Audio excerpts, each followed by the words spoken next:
mga kababayan, sir, this is Jam the Philippine Channel. Ang inyong pong lingkod. So today is April 21, 2026 at tayo ngayon ay papunta dyan sa may Paragon Plaza Condominium sa may Reliance Street, Barangay Laya, Mandaluyong po yan. At dadalhin po natin sa may Summit 1 Tower sa Show Boulevard, Wakwak, Green Hills, Mandaluyong po yan.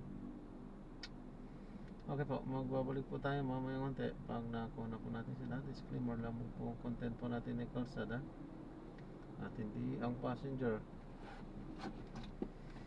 Kaya nga naman, sakali mo po na may marinig kayo mga pangalan ng lugar, pangalan ng tao, pangalan ng organizations, government o private, manyan ay wala pong kinalaman ang channel na ito. At wala pong pinapatukulan. Lahat po ng pinag-uusapan dito ay pawang dito lamang po yan sa loob at wala pong pinapatukulan sa labas. Babalik po tayo mamaya konti pag nakuha na po natin. The budget does not begin in the House. It begins in the executive. The agencies and departments prepare their proposals. The executive consolidates them into the National Expenditure Program. And that program is then submitted to Congress. Maliwanag niya ang Kamara ay isang collegial body na siyang tumatalakay sa budget ng bayan at hindi kontrolado ng Speaker ang bawat komite o ahensya ng gobyerno. May sarili ring deliberasyon ng Senado bago ipagkasundo ang panukalang national budget na siyang isa sa batas ng Pangulo. This is something I want the public to understand. The budget process is collective, multi-layered, and shared. Accountability must apply to everyone involved, not selectively assigned after the fact. And certainly, corruption will occur in a magnitude made known to us over the past months. Then it's clear that the real corruption does not happen at the level of the general legislative approval alone. It happens at the level of execution of the General Appropriations Act. That is why my responsibility is project is relevant in the executive branch, where there is actual supervision, operational control, and implementation on the ground, then in the collegial legislative body, where constitutional role is deliberation and appropriation. Ni Romualdez, hindi ang Kongreso ang nagpapatayo ng flood control project. Kaya kung meron mang systemic corruption, aniya hindi dapat ito ituro sa Kamara.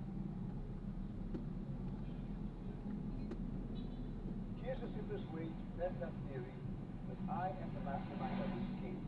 If I were to rule for of this nature, then the first place one would expect to see that pattern would be my own district.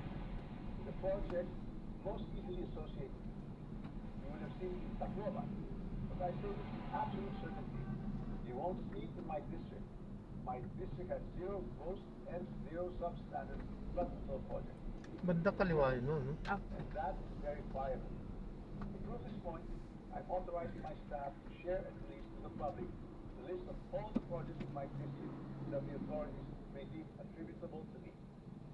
Let the public scrutinize and verify for themselves. Ayon pa kay Romualdez, ang malaki ang katiwalian tulad ng flood control scandal ay hindi may sasagawa sa anyay one-man operation, kundi mangangailangan ng budget decisions at aktwal na pagpapatupad.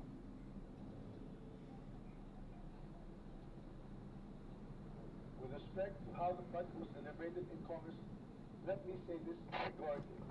I was not a part of the BICAM and the small committee budget deliberations.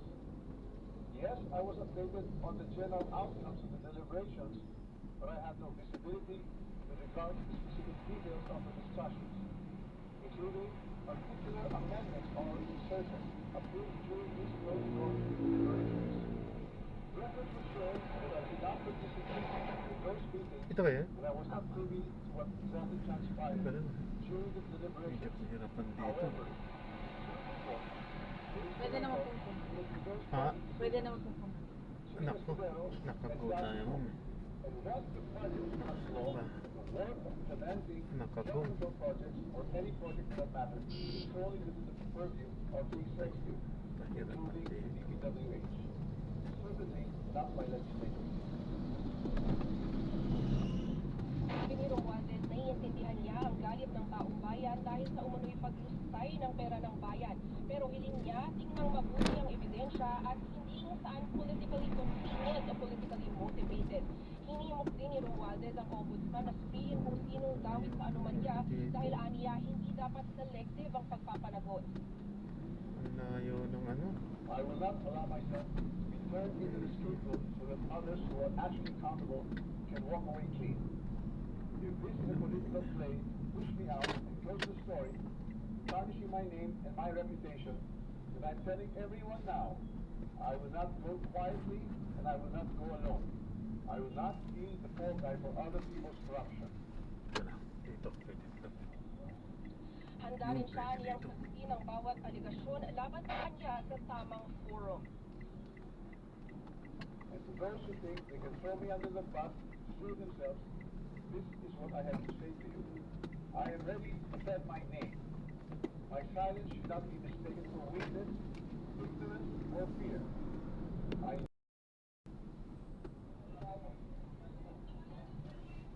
Sa huli, sabi ni Romualdez na dapat sundin ang rule of law at due process. Karen?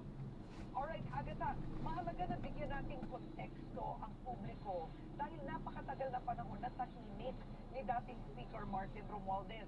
Kaya ba siya nag-issue ng video statement na ito ay dahil nag-utos ang ombudsman ngayong araw na ipa-freeze na ang kanyang ari-arian.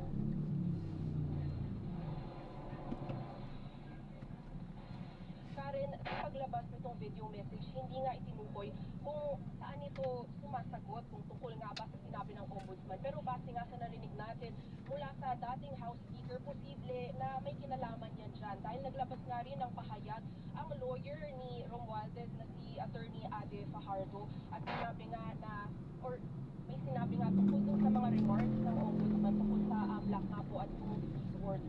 Karen? Alright, maraming salamat, Agatha Gregorio, nag-uulat ng live. Tutulak papuntang Czech Republic si Justice Secretary Frederick Vida para maibalik sa Pilipinas ang dating congressman na si Saldico. Nagpapatrol, Adrian Ayalin. Anumang araw ngayong linggo ay lilipad patungong Czech Republic si Justice Secretary Frederick Vida at Chief State Counsel Dennis Chan para maibalik sa Pilipinas si dating Congressman Saldico. Walang extradition treaty sa pagitan ng Pilipinas at Czech Republic. Pero ayon kay Vida, pirmado ng dalawang bansa ang United Nations Convention Against Corruption. Deportation ang isa sa tinitingnan paraan ng pagpapauwi sa Pilipinas kay Ko na naaresto ng Czech authorities habang tinatangkang tumawid sa Germany. Pag tinan nyo bakit confident si Secretary Vida, ito po yung isang pinakamakan. Kasi alam natin na sa Czech Republic, hindi rin nila kinokonsident.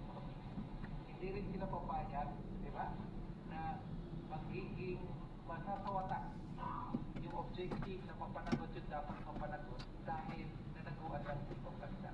Tiniyak ni Vida na gagawin ng Pilipinas ang lahat ng legal na hakbang para sa pagbabalik ni Ko na may warrant of arrest mula sa Sandigan Bayan. Pinininig ang mga kasong graft at malversation na kinasasakutan ni Ko at iba pang akusado. Kaugnay ng umano ay manomalyang flood control project sa Oriental Mindoro. Ipinaliwanag ni Vida ang mga indikasyon na hawak na ng Czech authorities si Ko dahil sa pakikipag-ugnayan ng Czech Republic sa Pilipinas sa pamamagitan ng Philippine Center on Transnational Crime. Yung sa PCC Moses, di ba na basically nandito si Mr. Saldico, baka may arrest warrant, may ganong notice. Di ba? Na baka yung mga membro ng UNCAP ay kilala nito tao to, baka may international arrest warrant tungkol sa tao to. Diba? Kung wala naman sa kanila si former Congressman Saldico, ba't sila magtatanong? Ha? Bakit out of the blue bigla? That's one clear indication.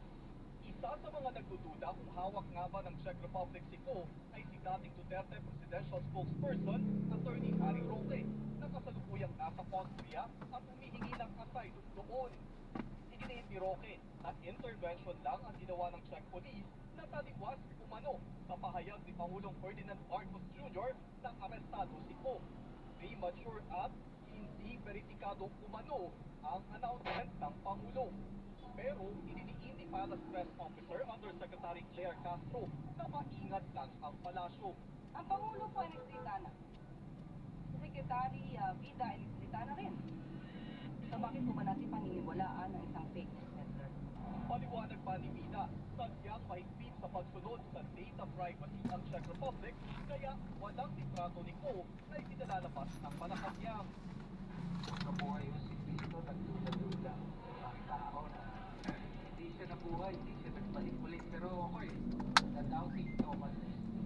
Okay, ito po, may mundo kasi sila, no? Sa European meeting sa privacy po. Naniniwala naman ang isang profesor ng international law na si Attorney Rodel Taton na nakadetine Ko sa Czech Republic.